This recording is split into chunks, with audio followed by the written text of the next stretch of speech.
Well, I would first like to thank Mike and Barb for inviting me yet again to participate in this wonderfully comprehensive and uniquely immersive training program. I think you're all going to find it quite a joy. I'm from the NIH, so I necessarily have nothing to declare in terms of conflict. They don't allow us to have any conflicts. But that being said, my overview will first begin with a little bit of background about myself, so you can understand my way of thinking. Then I'll launch into factors influencing the interrogation of targets and pathways aimed at finding chemotypes or drug modalities which are used as therapeutic leads. It's going to be a rather broad type of survey, which will include drug discovery case studies, which I like to think about as having different points of access. That could be genotype-driven or, for example, chemotype-driven. I can see that. I don't know if you can see that so well. As in the case of Merck's statin, lovastatin, this chemotype was developed in 1987, but was used as a template to develop increasingly more effective statins all the way through 1991. And so that would be an example of a chemotype-driven drug discovery effort. Then I'm going to talk a bit about drug modalities. Mike mentioned a little bit about this. There's more than small molecules out there now, and I'm just going to give you a little bit of that. And then I'm also going to talk about what this is very important with small molecule screening, what I call apparitions in lead discovery, molecules that look great, but then they end up being not so great. And if you don't pick up on that early on, you could be spending a lot of resources basically chasing your tail. And then we can open that up for discussion and questions if there's time. Okay, so my career and approach to drug discovery has been informed by a lifelong passion in chemistry. So yeah, that's me. I don't know, 8 or 10, maybe a little older in my basement laboratory. But then from that point, I went to graduate school where I was basically studying bioorganic chemistry and enzymology. And then I went off to do a postdoctoral training in the study of G-protein coupled receptor signaling and pharmacology.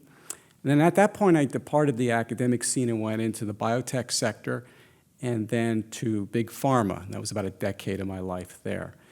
At that point, I left and I came to NIH. And I've been at NIH ever since for about 20 years now.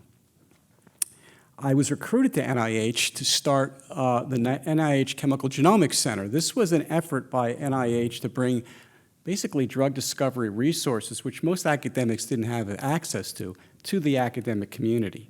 So we started basically a program, and NIH was one of many academic centers that were given funds to develop really robust high-throughput screening and drug discovery laboratories. So this was then, I was doing this with Francis Collins as the NIH-GRI director, the Genome Institute. And then later on, we formed the National Center for Advancing Translational Sciences, which my laboratory is now located in. And I primarily study rare and neglected disease problems in therapeutic discovery. Now, so it's from that perspective that I'm going to provide you with the strategies by which disease targets and the drugs that modulate them are discovered and characterized.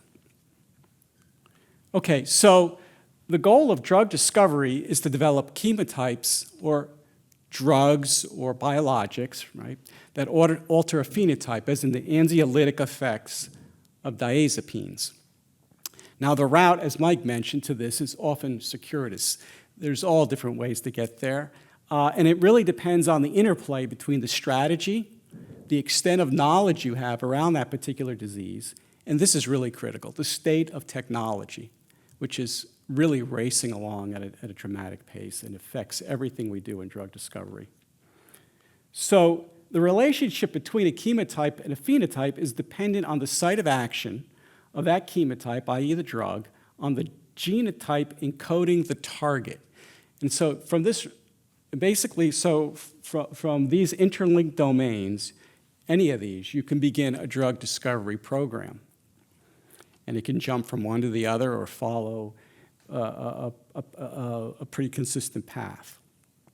For example, chemotype-based drug discovery would be where you generate analogs, let's say of an enzyme substrate or cofactor or of a receptor's ligand that mimics select molecular properties of that substance, okay, as in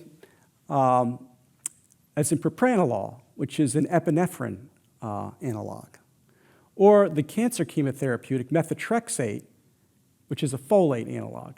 And just a point of reference, for those of you who aren't hardcore medicinal chemists or did all that well in organic chemistry, I've listed here the important part of the molecule kind of highlighted so you can see what I'm talking about. So here you can see propranolol versus epinephrine and what's similar and different between them. I'm going to try to maintain this throughout the talk. So target-based drug discovery would be, for example, when you're using modeling, computer modeling, particularly if you have crystallographic information about a ligand receptor complex, and you can make some informed decisions about how you might develop your molecule. Or in the case of imatinib, okay, or Gleevec, we use high-throughput screening on the kinase activity of the BCR-ABL fusion protein to do an assessment of a chemical library for molecules that might inhibit that enzymatic activity. Now, ezetimibe was discovered in a cholesterol-fed hamster model, and it was observed to lower cholesterol. And this would be the example of a phenotypic-based screen. The target of that molecule was subsequently determined to be a steroid transporter using genetics. Okay, so that's a classic example of a phenotypic drug discovery problem. Now, the underlying disease genetics would be a way of progressing through a genotype-based drug discovery effort, and Mike mentioned some of these, but ivacaftor, for example, follows that, even though this is a small molecule, and it's an allele-specific CFTR potentiator, and I'm going to give a detailed example of that. And then there's the molecule nusinersen, which is a splice-modulating ASO. And then we have an example of a AAV-mediated gene replacement therapy for a non-functional retinal ester isomerase, which is found in Leber's congenital amaurosis, which leads to progressive blindness. So these are examples then of how a genotype was the leading factor in going forward with that drug discovery program. Now, I'm going to explore this genotype to drug connection in a little more detail on this slide. So what I'm showing you here are genes that were mapped to disease loci using genetic linkage and positional cloning strategies of the day. This was the late 80s, early 90s, okay? And these were some of the monogenic disorders that were investigated. Now, if we ask, among these, which are druggable? That means which are representative of a class for which drugs have been developed. The other question one can ask, which of these genes represent targets which can give you an actionable target proximally impacted by the disease gene? So not the disease gene itself, but something impacted by the disease gene. That can be the target for your drug.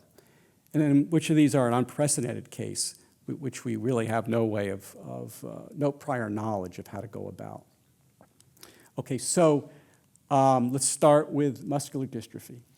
So the muscular dystrophy locus maps to dystrophin.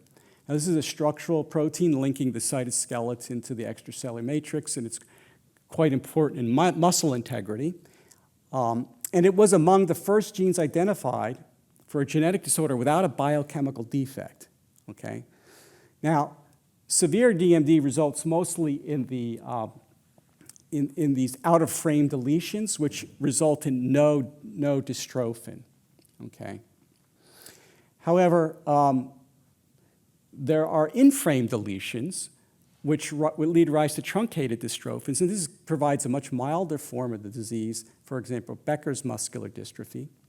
Now, it was this molecular understanding that allowed, and this is after decades of work and progress, for scientists to realize the potential of gene and antisense oligo-based therapies to target this disorder. And that would be aimed at restoring the ability of muscle to make partially functional dystrophin. And Mike again mentioned eteplirsen, which is an ASO, which actually can do this. Now, while eteplirsen was approved by the FDA, there's debate surrounding its efficacy.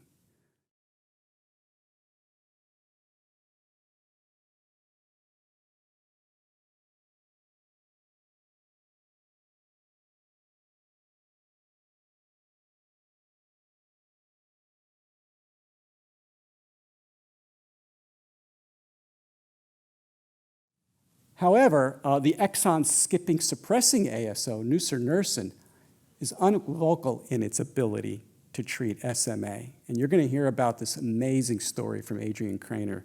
Can't believe we're going to have him here talking about this really amazing story.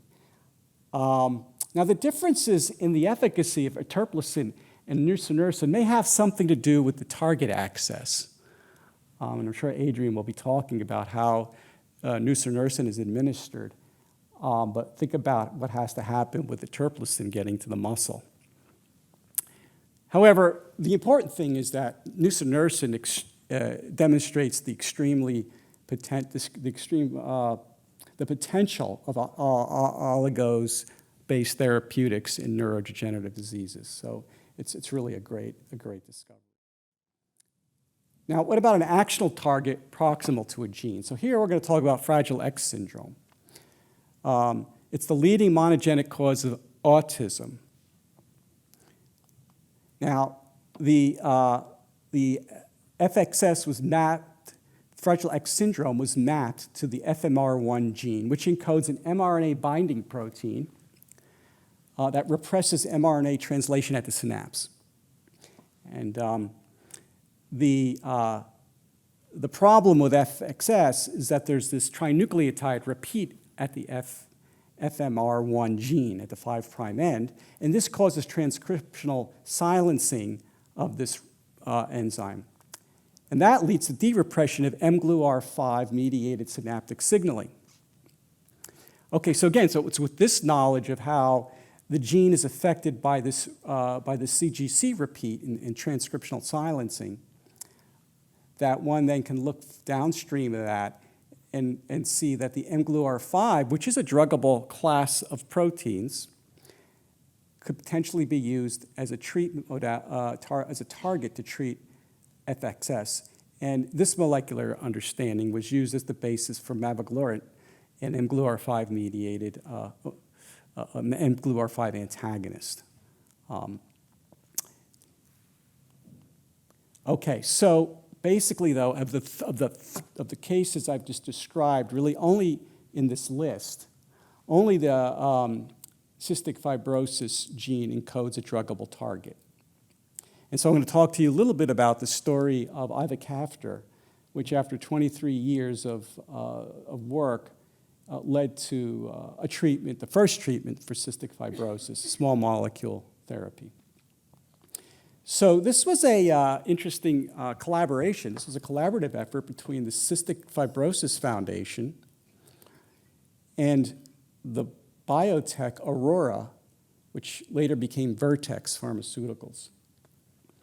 And they used a well-structured platform that involved high-throughput screening enabled by state-of-the-art ion check technology. And that's where Aurora Biosciences came in. They were developing this is Roger Chen's company, this famous scientist, Nobel laureate. He did a lot of amazing things. GFP was one of his discoveries.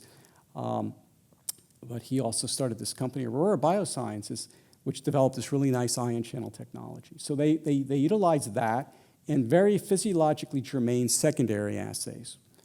Now, an example of the assay used for the high-throughput screening was a recombinant cell line expressing mutant forms of CFTR, either the G55D or the delta phenylalanine 508 nucleotide binding domain mutations for this PKA-regulated chloride channel. Now, those two mutations are the ones that are found in a lot of the CF patients.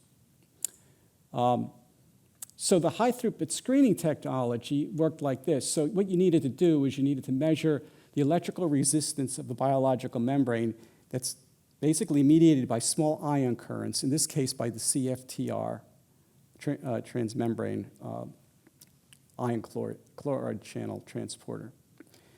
Now, and then the caveat here is that the target activity must be the predominant form of that chloride channel activity. And so the cell line is very important. Now, to accomplish this, they use this FRET-based technology where these fluorescent resonant energy transfer-based voltage sensor dyes are embedded in the plasma membranes, you see. And what one would do is look for a Forskland-stimulated depolarization of the chloride channel in the presence of a compound. And the compound should potentiate that depolarization. And so if it did, that meant you had a molecule that could somehow interact with the mutant CFTR and improve the chloride flux. One of these is a gating mutation, the other is a folding mutation. I won't go into the details of all of that. But basically, this was the kind of technology and thinking that was used to develop a screen that was capable of looking at several 100,000 molecules. This was done in a 380 well plate, format plate. And it allowed a number of chemotypes to be identified, which were then elaborated into molecules which eventually became drugs that were used in the treatment of CF. So that, again, a classic example of how one goes about developing molecules for rare disorder. Now let's look at a chemotype to target-based strategy. Okay, so here I'm going to work off of the hypothesis of the hypofunctioning NMD receptor, which is basically thought to underlie the behavioral aspects of schizophrenia. So hypofunctioning NMDA. Now, in this case, what we're looking at is sarcosine, or let's just back up a second. And so what we're doing is we're looking for a chemotype to affect the NMD activity. And in this case, we're looking at the co-receptor, the co-ligand, glycine. And so the idea here is that if you can increase the glycine concentration at the synapse, one can improve the functioning of the NMDA receptor. Okay, so it's basically utilizing an increase in concentration of a coagonist. Now, the idea was that, well, if we can antagonize the GlyT1 transporter, you can build up concentrations of glycine at the synapse. And it was known that sarcosine, which is a methyl analog of glycine, was an antagonist of GlyT1. So this was used as a starting point, chemotype was used as a starting point to develop more potent antagonists of the GlyT1 receptor, and I show some here.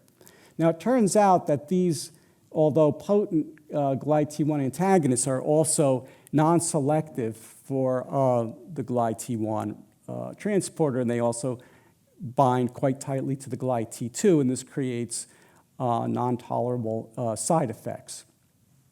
So at this point, the chemotype-based approach went to a target-based approach where the GlyT1 receptor itself was used in high-throughput screening, and in part because by this time technology was evolving that allowed one to look at targets of this class as high-throughput screening targets.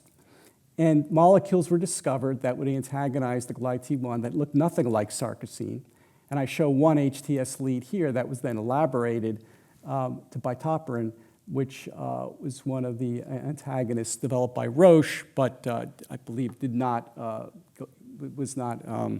didn't get through clinical trials. So that's an example of starting with a chemotype and then going to a target as you become more informed about how the biology works and how technology can move you along. Now, so to this point, I've been talking about targets that have been illuminated by genetics for the most part, okay?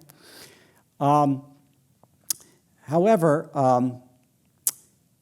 as hierarchical living systems, phenotypic assays can modulate the biochemical and biophysical interactions of target ligand interactions. Okay, for example, if you look at this concentration response curve that you might obtain from a kinase assay in a biochemical setting, if you look at that same kinase in a cellular system and say you're looking at the phosphorylation of its substrate as a readout, you might note that the IC50 for the inhibition of that kinase is shifted to the right.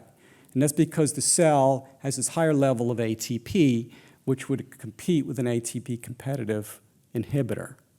So that's one kind of simple example of how a phenotypic system can impact the target. However, what you're most likely going to see is something that might look like this. Not only are you going to see that rightward shift, but you're also going to see then a downward movement of the curve, or what we call a bell-shaped response, because when you add too much compound to a cell, you're going to begin to create some type of cytotoxicity due to off-target effects, and that's going to disrupt your output. So things become quite complex in phenotypic-based assays. One has to be very aware of that. And I want you to keep this bell-shaped curve in mind because it's going to come up later in my talk. Now, nonetheless, using phenotypic screening is typically done, even though there are model organisms that one could imagine you can use to drive your program. In practicality, if you're going to look for a new chemical lead, that's quite difficult to use a mouse to do a high-throughput screen. It's even hard to use a zebrafish to do a high-throughput screen, although there may be somebody in the audience who actually is planning on doing that. They're primarily done in cell culture systems, okay? But nonetheless, the idea would be, if you have good knowledge around a target and you're really, really sure about that target and you've got an assay for it, you should do target-based screening. Find chemotypes and then use your phenotypic screens to maybe develop selectivity, some ADME properties or what have you, and may drive the medchem. But if you don't have any idea of your target, then a phenotypic screen might be the way to go. And then you eventually uncover a target and you can make progress that way. So there's all different ways to slice this depending on, again, the state of the knowledge. So I'm going to talk now about a classic example that I've always been captivated by from Lee and colleagues at the former SmithKline Beecham, and where these folks actually discovered the kinase P38. And they began with a phenotypic assay, which were LPS-stimulated monocytes, and these cells were used as a model for inflammatory cytokine production. And so what they did is they developed this phenotypic screen, and they did a high-throughput screen with it, and they identified a lead compound that blocked the formation of the cytokines. Now, from this lead compound, they were able to develop a more potent compound, which they then were able to radiolabel, and they were able to use in another assay, a radioligand binding assay on those cells, to basically allow a correlation between the cytokine biosynthesis that was inhibited by the molecules and the binding, competition binding to the ligand that they developed. And this correlation allows them then to use the cell-based assay to optimize this lead for potency, but knowing that they're still on target because the correlation needs to be 1-to-1 because you're measuring it against the ligand binding of whatever that molecule is binding to as its target. So it's really nice work. And so this is an example of developing a probe from an optimized lead. And then they went even further, and they optimized that probe into an affinity label. And that affinity label was able to then tag the target that it was binding to. And this is all classic Edmond degradation and sequencing gels, which we don't use today. But it allowed them to discover that the protein they were that they were binding to was P38 kinase. And this opened up a huge area in signal transduction. Okay. Well, we've developed better methods now for affinity probes using this these strain-promoted alkyne azide cycloadditions, or copper-free click chemistry. This is a versatile and broadly applicable technology, and it's an improvement over the work of Lee and his colleagues. In fact, it's so important and utilized today that the Nobel Prize was awarded for this work just, last year. This is a great example of how technology can affect our work, and click chemistry is certainly something I know we use. I'm sure a number of people in the audience are also adherents to this. The other thing that we can do now, instead of Edmond degradation and all this kind of work to find the target, is you can use mass spec-based proteomics to really get you to your target pretty quickly.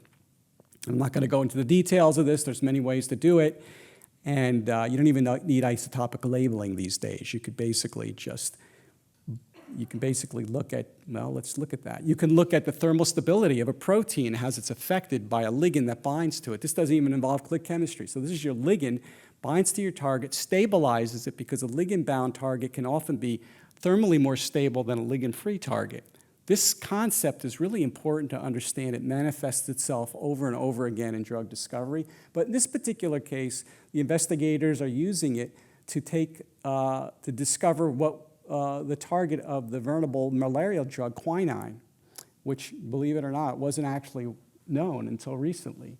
And it turns out to be the purine nucleoside phosphorylase. And so just by binding quinine to the proteome and then of the falciparum-infected blood cells, and doing this heat denaturation, and then looking with proteomics, one can see the target that's stabilized is PMP.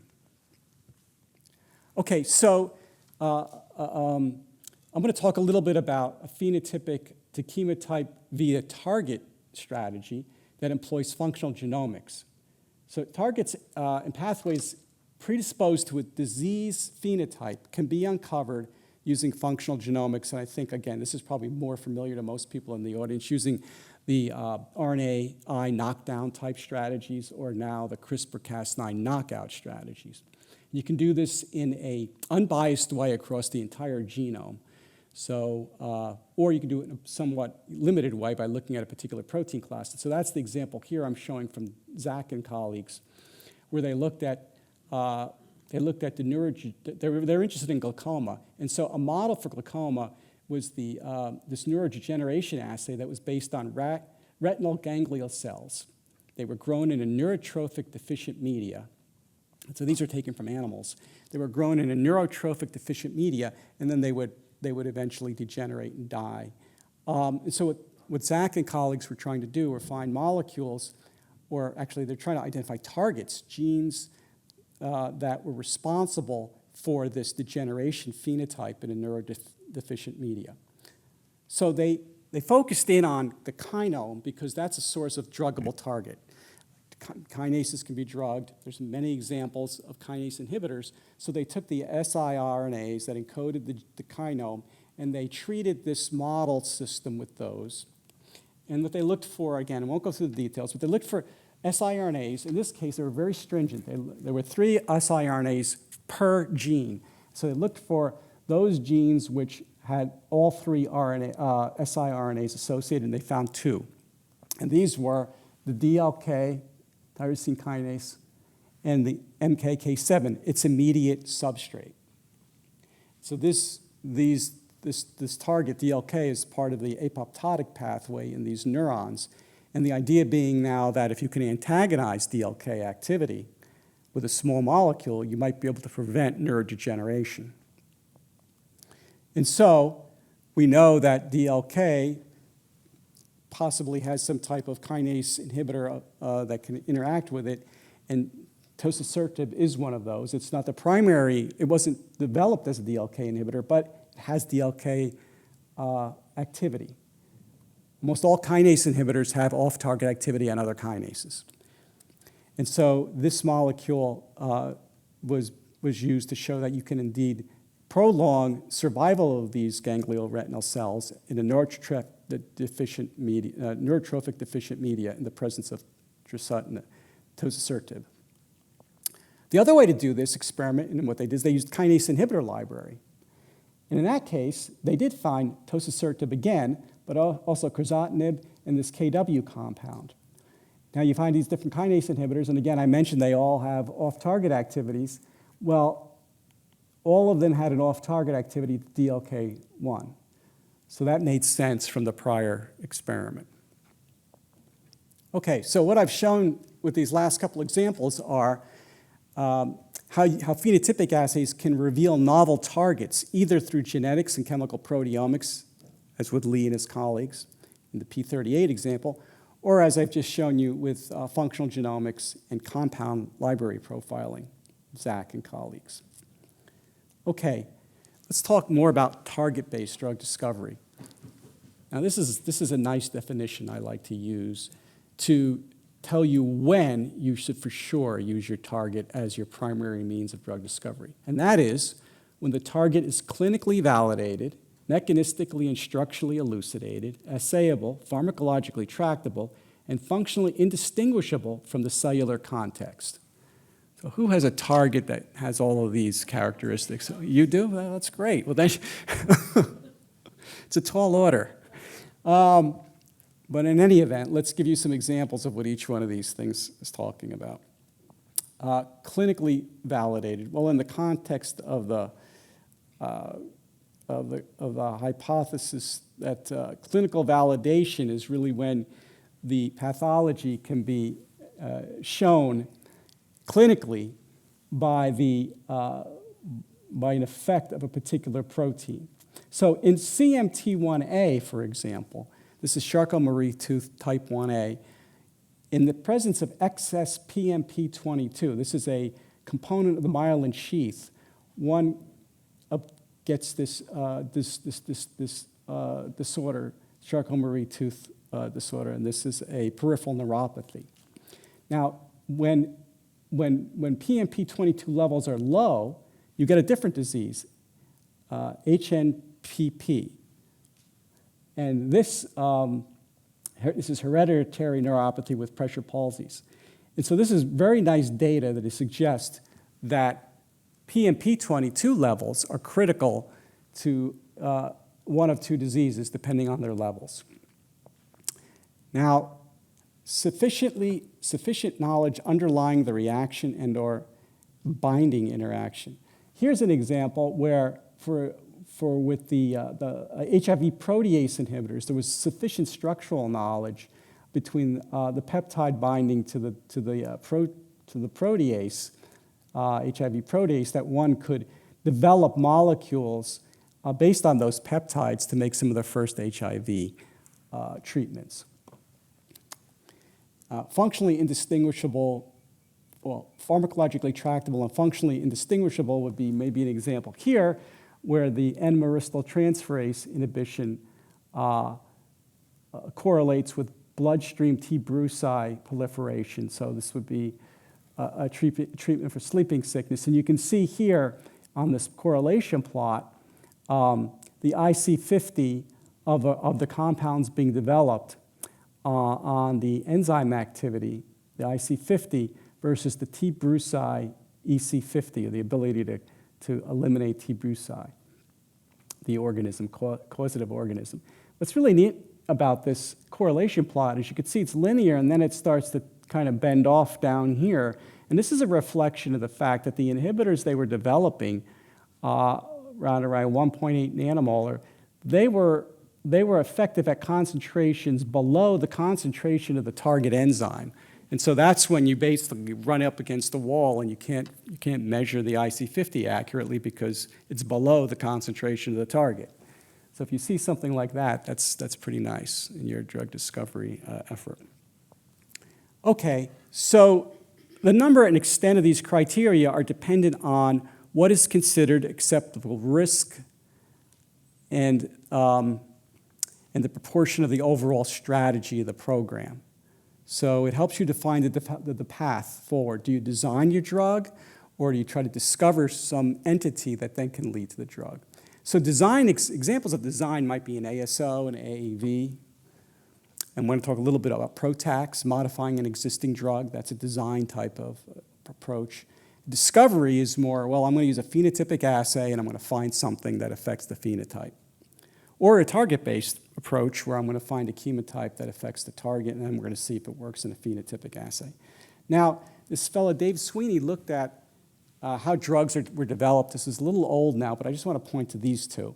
And basically, he found that first-in-class drugs were marginally more, were discovered marginally or developed marginally more by phenotypic assays, screens, than they were by target-based. But what's really kind of important here is that the follow-up drug, because remember, when you develop a drug, there's going to be other people who are going to make a better drug. And so the follow-up, we call those the follower drugs, they're primarily developed based on the target. And I think I showed you at the very beginning how the statins were developed. They were initially discovered in a phenotypic screen, and then subsequently the more effective analogs were made based on the HMG-CoA reductase target itself. Okay, so we'll talk a little bit about some work from my lab. Here's a target-based drug discovery effort we initiated way back on pyruvate kinase. And what we were interested in is when we wanted to develop a high-throughput screen, we were really using this to test a new concept we were developing in high-throughput screening called quantitative high-throughput screening. And for those of you who don't know what that is, that's instead of using a single concentration to do a high-throughput screen, we use a dose, we do a full concentration response. So at NCATS, when we do high-throughput screening, we look at the full concentration range of every compound in the library. So even for several 100,000 compounds, we use 7-point titrations. So anyway, we were testing this idea out. You're using pyruvate kinase, and that's, as you know, it's one of the important enzymes in glycolysis. It also could be an interesting anti-infective target, and that's kind of what we were thinking maybe if we found a new lead. It turns out there weren't really any inhibitors of pyruvate kinase available for us to use as controls. But we set up the assay, and it worked like this. Basically, we were able to use firefly luciferase to detect the ATP that was made from this pyruvate kinase assay. So you have phosphoenolpyruvate, ADP, ATP is generated, firefly luciferase uses ATP and luciferin to make light, and that's very easy to measure. And we were looking for dose concentration response curves that look something like this. Well, after we completed our quantitative high-throughput screen, this is the data, and you can see, well, indeed, we got a lot of nice curves. Now, look, this is 50,000 compounds. I'm not showing you all 50,000 curves. These are just the ones that had well-fitting concentration responses. Let's not even talk about the ones that were inhibiting the enzyme. Mostly what they were inhibiting was firefly luciferase. There were some interesting molecules that caused the activity to go up. So this was interesting. And what this turned out to be were we actually discovered new small molecule activators of pyruvate kinase. And this actually made sense the more we thought about it, because pyruvate kinase is a dimer, and it forms a tetramer, and that's the highly active form. And there are naturally occurring molecules that promote this, FBP. Our molecules, when examined with crystallography, bind in different sites than FBP, and they are actually bona fide small molecule agonists of potentiators of the pyruvate kinase activity. This turned out to be useful. It turned out that you could potentially use pyruvate kinase in Parkinson's disease. But more importantly, a company named Agios took our molecules and developed the first FDA-approved drug for hemolytic anemia. So it was gratifying to see some of our work, which we weren't even thinking about, those types of indications then being taken on and utilized. Now let me just talk a little bit about chemical libraries. I talked about molecules that are derived from different types of processes, but these are examples of the types of chemical libraries one might encounter if you're doing high-throughput screening. There's certainly the approved drug collection. People use these all the time when they just want to repurpose an approved drug into a new indication. This is one of the best ways to get yourself to the FDA. The molecule has a lot of properties already worked out. You're just showing one of its off targets is now useful for another indication. Or maybe it's an on target. Then there's these academic chemical libraries that are being made by efforts where, chemists used to spend a lot of time developing organic synthetic methodology to tackle the synthesis of natural products. That was the golden age of organic synthesis. Now they're using those methods to develop elaborate chemical libraries that people like myself and others screen. looking for novel properties, novel pharmacological properties. There's natural product extracts. I really like working in this area. These libraries all tend to be in the hundreds of thousands of molecules. Then you have these other extremes, fragment-based libraries, which are very small. There's about 1,000 molecules. They're very small. You need biophysical methods because they usually have very weak affinity for the target. But using X-ray crystallography, for example, you can find out a binding site for one of these small molecules, and then you can grow it to occupy more of the site and make a more highly effective molecule. And then on the other extreme are DNA-encoded libraries, which can encode billions of structures. I'm showing a peptide example here.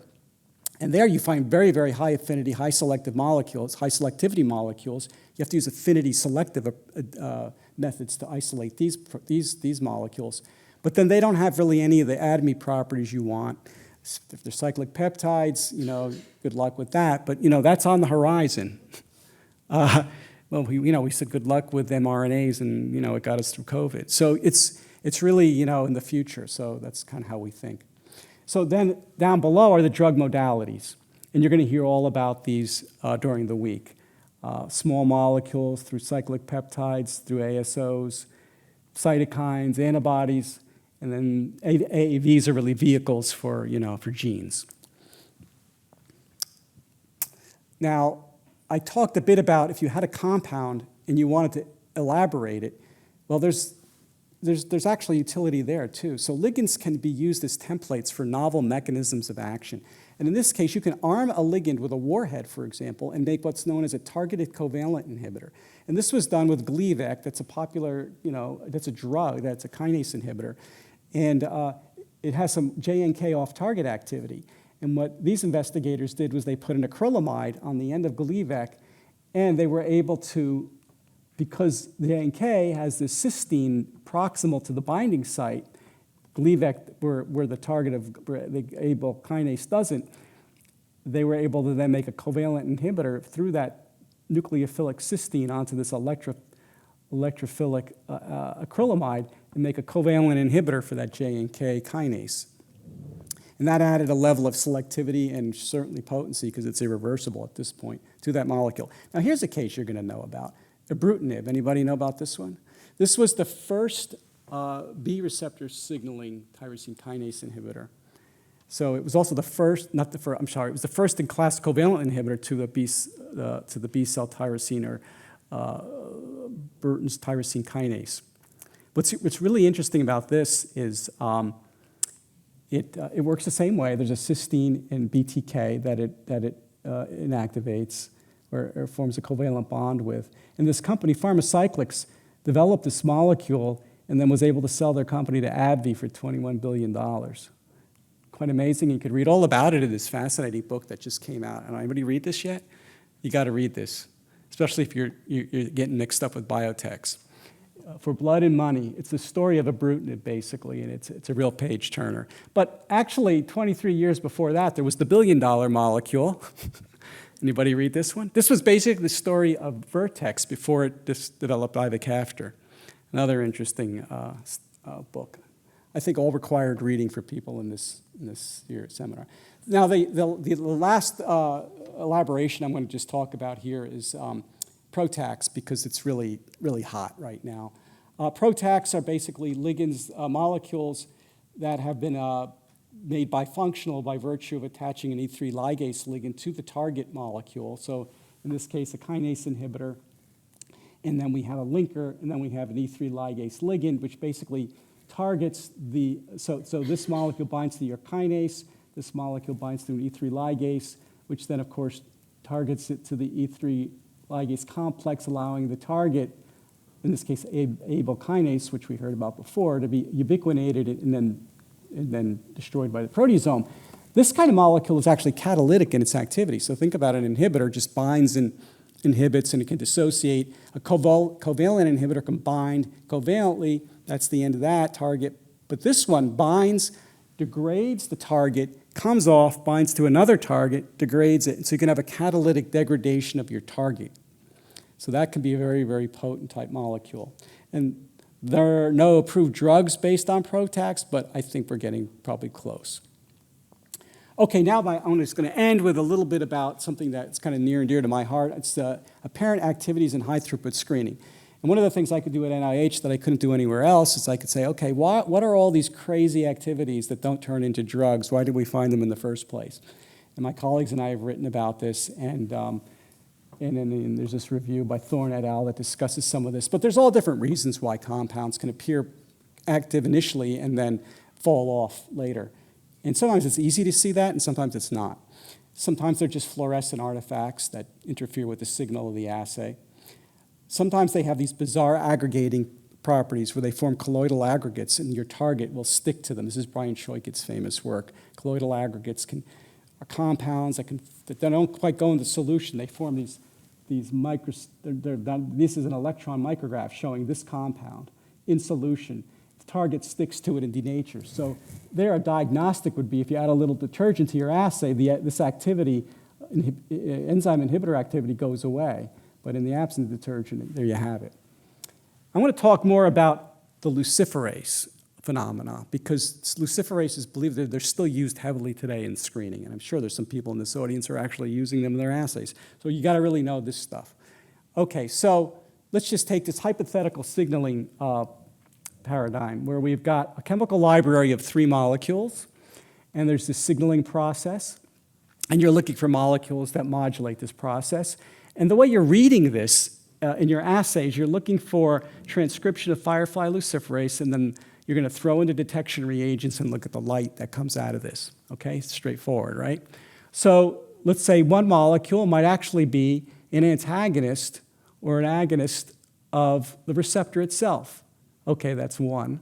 The other may actually disrupt this regulatory complex and allow C to then, or B to promote the phosphorylation of C. So that could be an agonist of the process, okay? You can see all types of things. Well, and then you would get curves that would look kind of like this, right? The bell shape, remember that? So compound 1 being outside the cell, it might just have a nice stimulatory effect if it's an agonist of the receptor. Okay, and you get light increasing. 2 would give you this agonistic appearance, but then, it's in the cell, it's wreaking havoc, at some point it's becoming toxic. So there's your nice sigmoidal response and your bell-shaped response based on 2 possible mechanistic outcomes.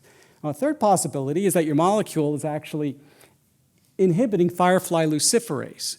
And then you're going to say, well, it's inhibiting firefly luciferase. I'm looking for activators here, let's just say.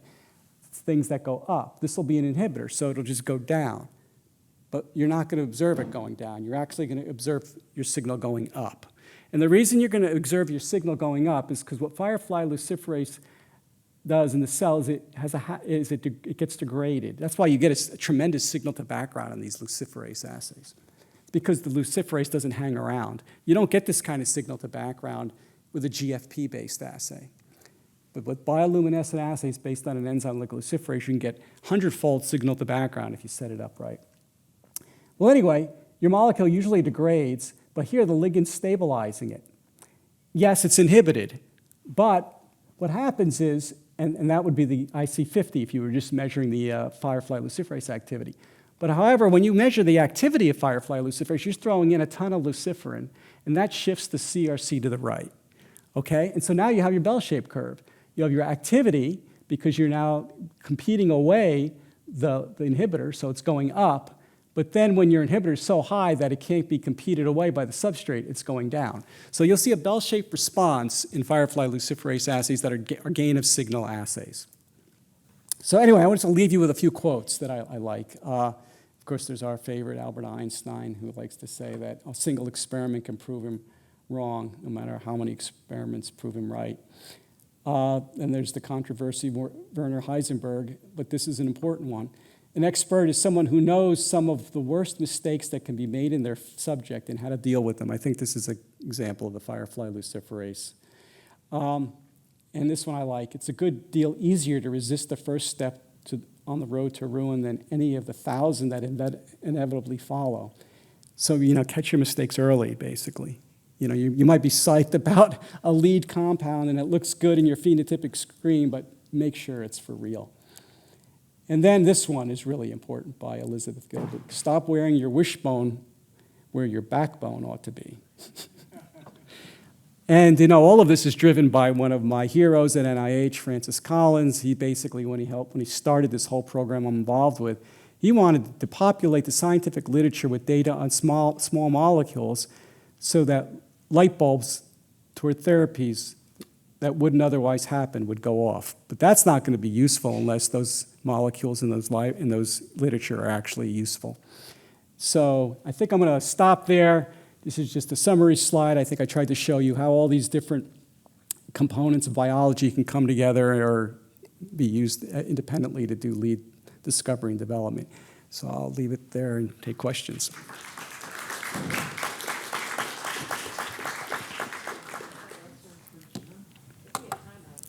Sure. So I really like this idea of genetic screening. What's your funding mechanism where you support that? I'm not a funding guy. So we have a funding guy here. Is he here? Sai? He's on. There are translational grants that you could look through, if different institutes have, and the best way might be to fit your disease category into one of those. I'm sure there's academics here who can tell you much better than I how to. Shai, you have your hand up. There he is. Actually, can you turn these on so we can use them? It's on? Okay. Hold on, Shai. The question was about funding these screening activities? Specifically phenotypic screening activities. So Shai, all you. I don't know. I mean, Chuck Seidel will be here. That's what I said. And he kind of works at the Division of Translational Research at NINDS, and he might know more options that are available. Actually, as an academic, there are screening R01s that you can apply for. Also, NCATS has a U01 mechanism where they will, if they're interested in your assay, they will actually screen with you. There's no money transfer, but it is a way that you can do high-throughput screening with the institute. They're actually very, very good to work with. There's also a backdoor approach. You can just call us, and if there's bandwidth in our research portfolio, we can, or some common interest, we could do that with you through an RCA, Research Collaborative Agreement. All right, thank you very much.